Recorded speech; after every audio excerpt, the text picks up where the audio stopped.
महाराज जी, भगवान हमसे प्यार करते हैं तो उन्होंने हमें इस दुखालयम संसार में क्यों भेजा? दुखालय में सुख सिंधु समाया हुआ है इसलिए भेजा।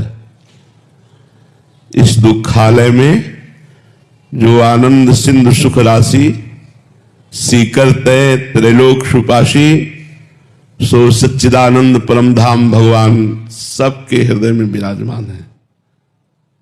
जो भगवान से विमुख है उसके लिए दुखालय है, और जो भगवान के सन्मुख है उसके लिए दसों दिशाएं आनंदमयी हैं। इसीलिए हम कहते हैं भगवान का नाम जप करो, भाव कुभाव अनख आलसहु, नाम जपत मंगल दिशि दसहु। दसों दिशाओं में सुख ही सुख है। दुख कहां है? भगवान से विमुख होने पर।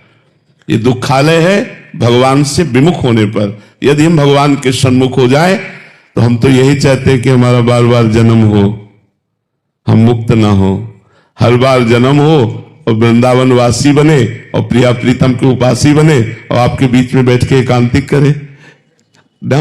हर बार अगर हमारा जन्म हो और खूब उनका गुणगान करें, देश की सेवा करें, समाज की सेवा करें, तो हमें मोक्ष नहीं चाहिए। जब हम भगवान से विमुख हैं तो दुखालय है, और भगवान के सन्मुख है तो सुख ही सुख है, आनंद ही आनंद है। ब्रह्मभूता प्रसन्न आत्मा न सोचते न कांक्षते, न कोई शोक है न कोई चिंता है। एक अपार आनंद। मनुष्य जीवन में भजन कर सकते हो, स्वर्ग में भजन नहीं कर सकते। आप ब्रह्मलोक में भजन नहीं कर सकते। आप ब्रह्म स्तंभ पर्यंतम सर्वम मायामयम जगत, तिनके से लेकर ब्रह्मलोक तक मायामय है। यहां भजन का आनंद ले सकते हो।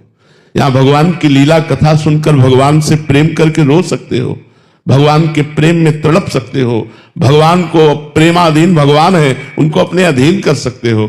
देवता बनकर के नहीं कर सकते, गंधर्व बनकर के नहीं कर सकते, भूत प्रेत बनकर। मनुष्य तो मनुष्य जीवन भगवत विमुख जीवन दुखालय, और भगवत सन्मुख जीवन सुख सिंधु, आनंद सिंधु, महाआनंद, हर क्षण आनंद। काकभूषुंड जी से गरुड़ जी ने पूछा, महाराज आपको भगवान की इतनी सुंदर प्रेम लक्षणा अनपायनी भक्ति प्राप्त है, आप इतने बड़े महापुरुष हैं, आपको कई कल्पों की स्मृति है, तो आप काग शरीर क्यों धारण किए हुए हैं? ये तो